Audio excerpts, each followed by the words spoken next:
টাকার অভাবে বিনা চিকিৎসায় মৃত্যুর সাথে পাঞ্জা লড়ছে ছোট্ট আলভি।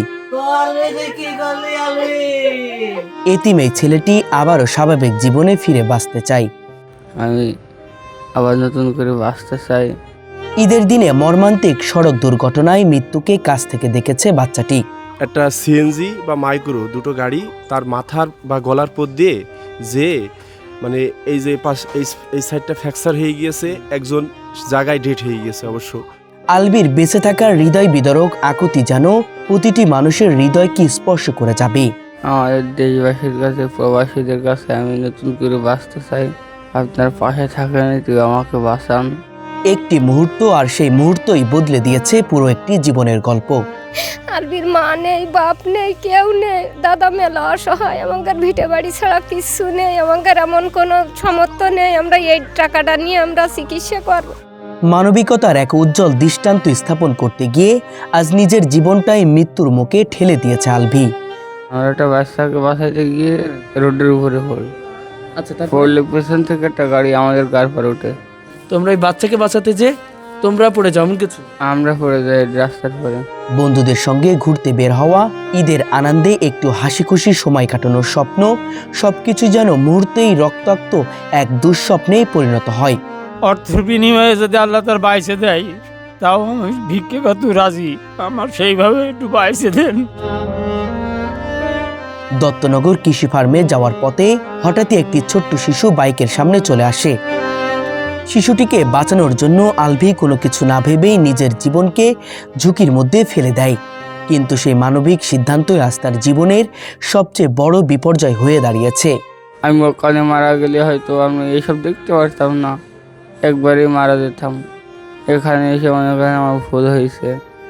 নিয়ন্ত্রণ হারিয়ে বাইক থেকে পড়ে যাওয়ার পরপরই সামনে থেকে আসা একটি মাইক্রোবাস তার মুখ ও গলার উপর দিয়ে উঠে যায়। সেই বিভীষিকাময় দৃশ্যে মুহূর্তেই রক্তে ভেসে যায় পুরো রাস্তা।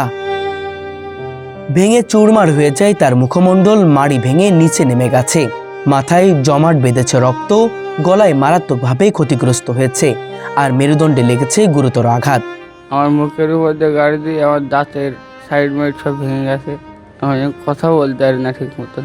ঘটনাস্থলেই একজন প্রাণ হারান, আর আলভি তখন মৃত্যুর সঙ্গে এক নিঃশ্বাস যুদ্ধ শুরু করে। বললো যে আমি তেল পাম্পে যাচ্ছি, তাই বললাম যে তাহলে তেল ধর, তেল তো পাওয়া যাচ্ছে না। এবার ও বললো যে ঠিক আছে আমি যেয়ে দেখি। এই কথা ঈদের দিন ওর ফোনের থেকে ফোন আসলো যে ভাই এই ফোনের মালিককে আমরা গুরুতর আহত অবস্থায় জীবননগর হসপিটালে ভর্তি করাতে নিয়ে যাচ্ছি। তাই আমি বললাম কি হয়েছে, পেশেন্টের নাম কি? তা বললো নাম তো আমরা বলতে পারবো না, তবে এই ফোনের মালিক। এটাও সেখানে আমি শিওর হলাম যে আমার ভাইপো। ঈদের দিন যেদিন চারপাশে ছিল আনন্দ, হাসি আর উৎসবের উচ্ছ্বাস, ঠিক সেই দিনই আলভির জীবনে নেমে আসে এক গভীর অন্ধকার।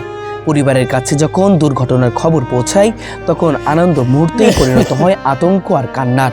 আলভি মরে যাবে শুনলে আমি সহ্য করতে পারবো না, আমি ওরে ছাড়া বাঁচবো না। আল্লাহ আল্লাহ তোমরা আমার সোনারা নিয়ে যায় না।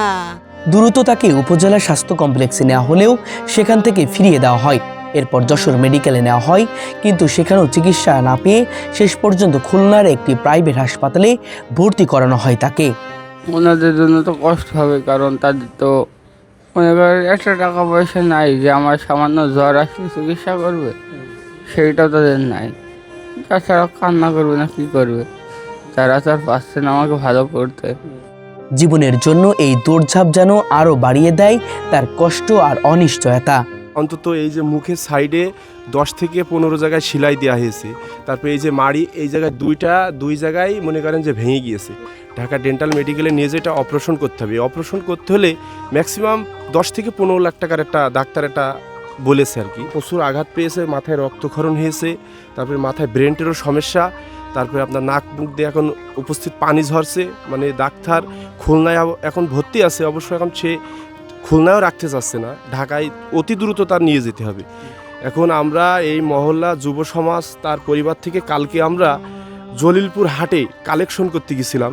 অনলি 2500 টাকা কালেকশন হয়েছে। এই কালেকশন আমরা যুব সমাজ মিলে 2-1000 টাকা দিয়ে তার এই অবস্থায় তার বাঁচানোর কোনোভাবেই সম্ভব না। চাল তুলেছি, অনেক টাকা তুলেছি, আর আমাদের মহল্লাটা অত্যন্ত গরিব মহল্লা।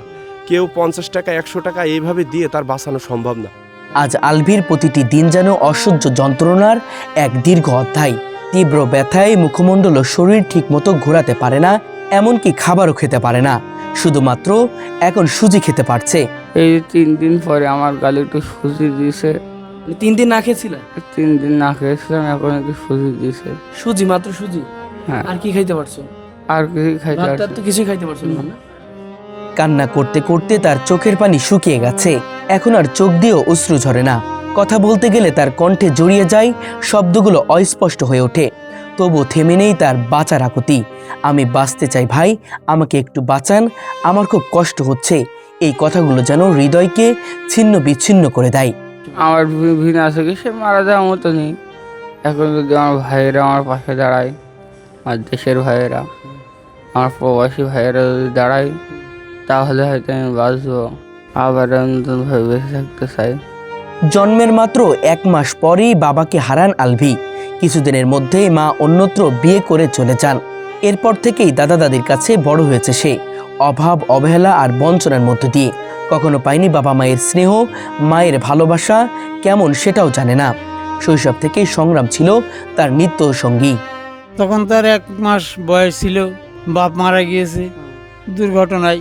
তখন থেকে আমরা ওই অবহেলার পরেই মানুষ হয়েছে, পারিনি সব পোশাক আশাক দিতে পারিনি, তার ঠিক মতো খাতি দিতে, এই অবস্থায় সে মানুষ হয়েছে।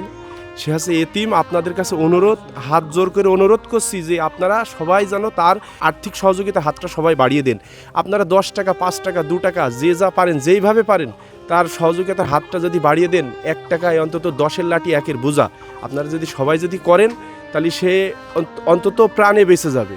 ছোট এই আলভি জীবিকার জন্য করত বিভিন্ন ধরনের কঠিন কাজ, কখনো আতা ভাঙা, কখনো বেল ভাঙা, কখনো পেয়ারা ভাঙা, এমনকি নানা পরিশ্রমের কাজও করেই নিজের জীবিকা নির্বাহ করত সে। অল্প বয়সেই কাঁধে তুলে নিয়েছিল জীবনের কঠিন দায়িত্ব। যেখানে তার পড়াশোনা আর খেলাধুলার কথা ছিল, সেখানে সে লড়াই করেছে বেঁচে থাকার জন্য। তবুও কোনো অভিযোগ ছিল না তার, ছিল শুধু বেঁচে থাকার স্বপ্ন, একটু ভালো জীবনের আশা। আলভি ছেলে হিসেবে অনেক ভালো, আমাদেরই বন্ধু। আমি আতা টাতা ভেঙে বেড়াই, কাজকর্ম করে বেড়াই, ছেলে হিসেবে অনেকই ভালো। সে আপনার আছে আতা ভেঙে, বেল ভাঙে, তারপর বিভিন্ন ফলমূলে কাজ করে। এক কথা, সে একদিন কাজ না করলে তার পেটে মানে ভাত হয় না, এমনটা পরিবেশ। আমাদের তার ফ্যামিলি খুব গরিব ফ্যামিলি। এক কথা, সে পরিশ্রম করে আপনার আছে খাটে, এক কথায় খুবই পরিশ্রম করে। বর্তমানে আলভির চিকিৎসার জন্য প্রয়োজন প্রায় 10 থেকে 12 লক্ষ টাকা, কিন্তু তার পরিবার সম্পূর্ণ অসহায়। তাদের নেই কোনো জমি জমা, নেই স্থায়ী আয়ের উৎস।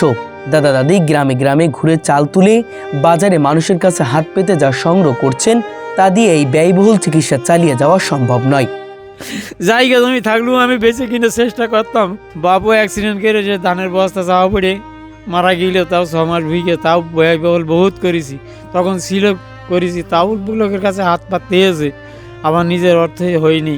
গলার পথে গিয়েছে, ওই মুখের পথে এমনিতে চলে গিয়েছে, যে এই সাইডে আর না, এই সাইডে একদম ফ্র্যাকচার মতো হয়ে গেছে। প্রতিটি দিন পার হওয়ার সঙ্গে সঙ্গে সময় যেন ফুরিয়ে যাচ্ছে, আর টাকার অভাবে থমকে আছে তার চিকিৎসা। ওর যে অবস্থা হয়েছে, গলার ফাঁদে চাকা উঠে গলার আড় ভেঙে গেছে, কান্দে রক্ত এসতেছে, নাক দিয়ে পানি ফুটতেছে, চোখে রক্ত জমে গেছে, মাথায় রক্ত জমে গেছে। আমার জায়গা জমি কিছুই নেই, আমি পরের জায়গায় থাকি, পরের বাড়িতে। আজ যদি আমার সামর্থ্য থাকতো, তাহলে আমি সব বেঁচে কিনে আমার সোনারের চেষ্টা করে আনতাম। আমার কিছুই নেই, এই জানডা ছাড়া। আল্লাহ আমার জানডা নিয়ে ধরে ভালো করতো, তাহলে আপনার কাছে আমি সাহায্য চাতাম না। ঝিনাইদহ জেলার মহেশপুর উপজেলার নাটিমা গ্রামের এই তরুণের জন্য আজ পুরো এলাকা জুড়ে নেমে এসেছে শোকের ছায়া। এলাকাবাসী সবাই তার জন্য দোয়া করছেন, সাহায্যের হাত বাড়িয়ে দিচ্ছেন, তবু প্রয়োজনের তুলনায় তা খুবই অপ্রতুল্য। তার দাদা দাদির চোখে পানি, তাদের অসহায় মুখভঙ্গি সবকিছুই যেন নীরবের একটি আকুতি জানায়, আমাদের নাতিটাকে বাঁচান। তারা দেশ বিদেশের সকল সহানুভূতিশীল মানুষের কাছে সাহায্যের আবেদন জানিয়েছে। দেশবাসী ও প্রবাসীদের কাছে দোয়া চাই, আল্লাহ যেন তার হায়াত দেয়, সে যেন বেঁচে ফিরে আসে। এখন আমাকে তো কিছু নেই, বাচ্চাটা তো বাঁচাতেই হবে, এখন সে বাঁচার জন্য খুব চেষ্টা করছে। মাত্র 18 বছর বয়স, এই বয়সে যেখানে স্বপ্ন দেখার কথা, জীবন গড়ার কথা, সেখানে আলভি লড়ছেন প্রতিটি নিঃশ্বাসের জন্য। তার এই অসহায় আর্তনাদ আমাদের মানবতাকে নাড়িয়ে দেয়, আমাদের বিবেককে প্রশ্ন করে, আমরা কি পারি না তার পাশে দাঁড়াতে?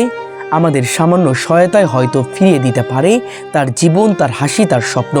আসুন আমরা সবাই মিলে এগিয়ে আসি, আলভির পাশে দাঁড়াই, তাকে আবারও একটি সুস্থ স্বাভাবিক জীবনে ফিরিয়ে আসার সুযোগ করে দিই। কারণ একটি জীবন বাঁচানো মানে শুধু একজন মানুষকে বাঁচানো নয়, একটি স্বপ্ন, একটি ভবিষ্যৎ, একটি পৃথিবীকে বাঁচিয়ে তোলা।